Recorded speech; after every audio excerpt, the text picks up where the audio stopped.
शिक्षण आणि दुसरं राजकारण. राजकारण तुम्ही करा, राजकारण तुमचा पिंड आहे, राजकारण तुम्ही करा. पण शिक्षण, इथं बसलेले सगळे विद्यार्थी शिक्षण घेत आहेत. तर शिक्षण म्हणजे काय नेमकं? इथं बसलेला मला कोणी विद्यार्थी सांगू शकतो शिक्षण म्हणजे काय? महाराज सांगू शकतो कोणी शिक्षण म्हणजे काय? स्वामी विवेकानंदांचं नाव ऐकलंय?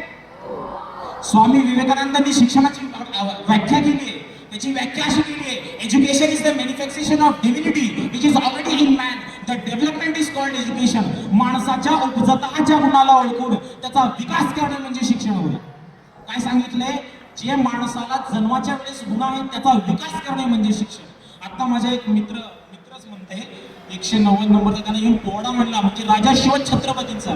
त्यांच्या जीवनातून आपण शिकण्यासारख्या खूप गोष्टी आहेत. त्याचाच एक किस्सा मी तुमच्यासमोर मांडणार आहे. एक प्रसंग मांडणार आहे. तो प्रसंग म्हणजे कोणता? तो प्रसंग म्हणजे 6 जून 1674 या मलेच्छ पाचशे असलेल्या मातीत एक स्वतंत्र राज्य निर्माण झालं आणि राजे छत्रपती झाले. आतापर्यंत अनेक मोठे मोठे लोक होऊन गेली, पण कोणी छत्रपती झालं नव्हतं. महाराज पहिले छत्रपती ठरले या मलेच्छ पाचशे असलेल्या मातीत. त्यावेळेस औरंगजेबानं, म्हणजे आलमगीर औरंगजेबानं 1 करोडची संपत्ती घेऊन त्याचा दूध भावाचं नाव काय होतं? बहादूर खान. त्याचं पूर्ण नाव काय होतं? खान जहान बहादूर खान कोकलताज शे बच्चन. आता तुमचा प्रश्न असेल त्याची बायको काय बोलत असेल, तो आपला प्रश्न. ते काय बोलत? खान जहान बहादूर खान कोकलताज शे बच्चन. काय नाही, त्याच्याकडे 1 करोडची संपत्ती होती, 1 करोडची, आणि 200 आरबी घोडे होते. आताच राज्याभिषेक संपलं होतं. रायगडावर सेना सुद्धा कमी होती. तर सेना कमी होती असलं म्हटल्यानंतर फक्त 10,000ची सेना होती. आता रायगड राजधानी झालं म्हटल्यानंतर तिथं पण संरक्षणाला काही लोक लागतील ना. मग महाराज म्हणले 1,000 तरी ठेवून घेतो, 9,000ची फौज पाठवू शकतो. पण त्याच्याकडे 35,000ची फौज होती. 35,000ची फौज म्हणजे खूप असते. म्हणून महाराज म्हणाले, काय म्हणाले? त्यांनी सरसेनापतींना बोलवलं. कोण होते आपले सरसेनापती राज्याभिषेकाच्या वेळेस? आंबीरराव मोहितेंना बोलवलं. काय म्हणाले माहितीये? आंबीरराव, ते बहादूर खान आलाय म्हणे, तेवढे 1 कोटी घेऊन आलाय, बघा आणतो. स्वराज्याची सरसेनापती आहे. काय म्हणाले? आणतो. कर पूर काहीच नाही. काय म्हणाले? आणतो. अहो, शिवचरित्र ही फक्त जगण्याची स्पर्धा नव्हे तर मरण्याची स्पर्धा कशी आहे हे सांगतं आपल्याला. आणतो म्हणाले. आता सैन्य 35,000 सैन्य. त्याच्याकडे किती आहे? 35,000चं सैन्य आहे. आपल्याकडे केवढं आहे? 9,000. आंबीरराव काय म्हणाले? 7,000 वेगळे काढले, 2,000 वेगळे केले. 7,000चं सैन्य, 7,000चं सैन्य बाजूला केलं. त्याच्यासोबत एक माणूस धाडला किंवा त्यांचा एक सोबती धाडला आणि 2,000चं सैन्य घेऊन श्रीगोंदा नावाचा तालुका आहे. हा कुठे थांबला होता? बहादूर खान बहादूरगडावर. बहादूरगडावर थांबला होता. जवळ श्रीगोंदा नावाचं स्थान आहे. त्या ठिकाणी 2,000ची फौज घेऊन आंबीरराव आले. 7,000ची फौज रांजणगाव, शिरूर, सरपाटा, अहमदनगर मार्गे बहादूरगडाला धाडली. बहादूरगडाकडे 7,000ची सैन्य धाडलं. 7,000चं सैन्य जेव्हा धाडलं त्यावेळेस सगळे ढोल ताशे वाजत आहेत, जोरजोरात ढोल ताशे वाजत आहेत. सगळे ढोल ताशे घेऊन 7,000चं सैन्य निघाले. कुठं? बहादूरगडाच्या दिशेनं. त्याचा ते हेर आला. हुजूर हुजूर हुजूर, आले आले आले. कोण? मराठी हुजूर. सकाळचे? ते तर रात्रीचे होतात. आपल्या सर्वात जास्त लढाया महाराजांच्या ह्या रात्रीच्या आहेत. हे आता आता घडले. काय?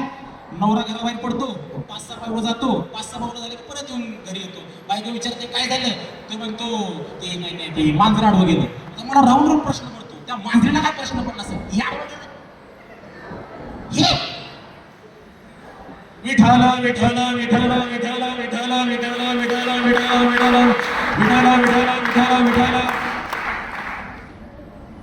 झालं. 7,000चं सैन्य निघालं होतं बहादूरगडाच्या दिशेने. बहादूरगडाच्या दिशेने निघालेलं सैन्य ढोल ताशात जोरजोरात वाजवत निघालेलं सैन्य बहादूरगडावर बहादूर खान बसला होता. त्याला खबर समजली. काय खबर समजली? मराठी येत आहेत म्हणल्यानंतर हा म्हणाला, तसं त्याच्या कानावर हर हर महादेवचा घोष पाडला. तू म्हणाला आले आले आले आले. एवढा वेळ भरोसा बसत नव्हता. सकाळचे आले म्हणल्यानंतर, आणि सकाळचे आले म्हणल्यानंतर जास्त आले असते. 35,000 त्याला माहिती ऑलरेडी आपल्याकडे आहेत म्हणून. मग तो किती घेऊन आले असतील? किमान 50,000 तरी घेऊन आले असतील. आणि मराठी पण हुशार. मराठीने काय केलं? धूळ उडवत आली. धूळ का उडवली? म्हणजे त्यांना समजू नये आम्ही आलोय तरी किती नेमकं, आणि लांब लांब चालत होते त्याच्यावर. मग झालं, ह्यानं काय केलं, 35,000चं सैन्य घेतलं, वॉचमॅन बिचमॅन सोडले वरती, बाकी सगळं घेतलं ना आला खाली, गड उतरून खाली आला. आणि मराठी येत आहेत, यलगार यलगार जयघोष करत येत आहेत. त्याच्यात समोरून हा पण आला, हा पण जोरजोराने घोषणा देत आला, एकमेका समोर आले, असे भिडणार म्हटल्यानंतर त्यांचा सरसेनापती म्हणला बागो, गोल फिरले, परत पळाले. मराठी पुढं मोगल माग, मराठी पुढं मोगल माग, 2 मैल 4 मैल 6 मैल मराठी पुढंच मोगल मागेच. थांबणत म्हणल्यानंतर बहादूर खान म्हणाला रुगो रुगो रुगो, थांबा थांबा. गेले, आता येत नाही. जरा फिरला, परत चालला. 2 मैल गेला असं तसा मागचा सैनिक ओरडला, हुजूर परत आले. त्यानं डोक्याला हात लावला. तो म्हणला अरे त्याला पाचुकी चालली आहे राव. तो फिरला, तो म्हणला आता धरायचं. फिरला, परत परत यलगार यलगार म्हणले, समोरासमोर आले. 1 मैलचा अंतर राहिला होता, तसा म्हणाला पळा परत, भागो, परत पळाले. परत मराठी पुढं मोगल माग, मराठी पुढं मोगल माग. 2 मैल 5 मैल 6 मैल 10 मैल 15 मैल झाले तरी मराठी पुढंच. परत म्हणाला थांबा थांबा थांबा. गेले, आता येत नाही. थांबला, परत मोठे गेले होते, परत फिरले. 1-2 मैल गेले असतील, तिच्याच मागचा हेर परत ओरडला, हुजूर हे परत आले. आता त्यानं डोक्याला हात लावला. तो म्हणला आता सोडायचंच नाही. परत फिरला, परत पळाला, परत पळाला. तसं मराठी पुढं, परत मराठी येत होते, मोगल येत होते. येणार 1 मैलचा अंतर बाकी होता, तितक्यात परत पळले झाले. भागो, परत पळाले, परत पळाले. पुढं मराठी पुढं मोगल माग, मराठी पुढं मोगल माग. नगर आलं तरी मराठी पुढंच मोगल माग, शिरूर आलं तरी मराठी पुढंच मोगल माग, जर अंजरगाव आलं तरी मराठी पुढंच मोगल मागच. शेवटी त्यांचा जो बहादूर खानाचा सेनापती होता तो म्हणला हुजूर लई लांब गेले ते, तू गप, तुझ्या मोडं 2दा सुटली ती, तू गप. त्यानंतर काय म्हणाले, तू चल. परत पुढं पुढं पुढं पुढं खूपच लांब आल्यानंतर शेवटी बहादूर खान म्हणला रुगो रुगो रुगो. पुढं मग हे कात्रज विभागात आले. कात्रजच्या घाटात सगळे पसरून गेले. आणि हा काय म्हणायला लागला, बहादूर खान शोधा मराठ्यांना, कात्रजच्या घाटात शोधा. पण त्याला काय माहित होतं, सह्याद्रीच्या दराखोऱ्यांमध्ये फक्त 3च गोष्टी फिरू शकतात, 1 वारा, 2 वाघ, 3 मराठे, 4थं काम नाही. विठाल विठाल विठाल विठाल विठाल विठाल विठाल विठाल विठाल विठाल विठाल, 4थ्याचं काम नाही. तसा विजयम विजयम विजयम करत परत फिरला, परत चालला.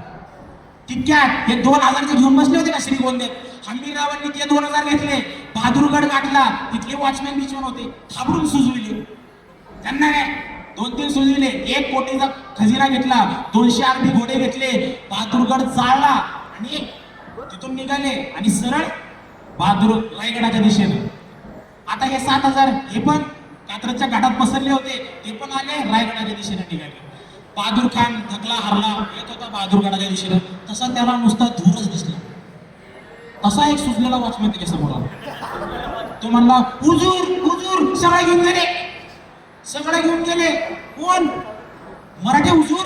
अरे महानुभावाच्या मागे होतो. तो म्हणला मराठी हुजूर, असं का झालं? ऐसा हुआ हुजूर. ते म्हणले ठीक आहे ठीक आहे, याला म्हणतात नियोजन. महाराजांचं काहीतरी नुकसान झालं का यामध्ये? नाही. त्याची फौज किती? 35,000. नुकसान किती? 1 कोटी. 200 अर्धे घोडे. पण यांचं नियोजन, याला म्हणतात नियोजन. नियोजन शिकावं तर शिवचरित्रातून शिकावं. नियोजन म्हणतात त्याला. याला गनिमी गावा पण आपण म्हणू शकतो. कारण महाराजांचा काही सैनिकाचा हाल झाले का? 60 घोडे घेऊन जेव्हा कोंडाजी पर्यंत पन्हाळा घेण्यासाठी गेले होते, पन्हाळा घेण्यासाठी गेले होते, त्यावेळेस त्यांचं काही नुकसान झालं होतं का? नाही. जेव्हा 400 मावळे घेऊन तानाजी जेव्हा कोंढाणा घ्यायला गेले होते त्यावेळेस त्यांचं काही नुकसान झालं का? नाही. म्हणजे नुकसान झालं म्हणा, पण कमी नुकसान झालं. जे जास्त होऊ शकलं असतं समोरच्या समोर युद्धात, त्याच्यापेक्षा कमी झालं. याला म्हणतात नियोजन. इथंच बोलतो थांबतो. विठाला विठाल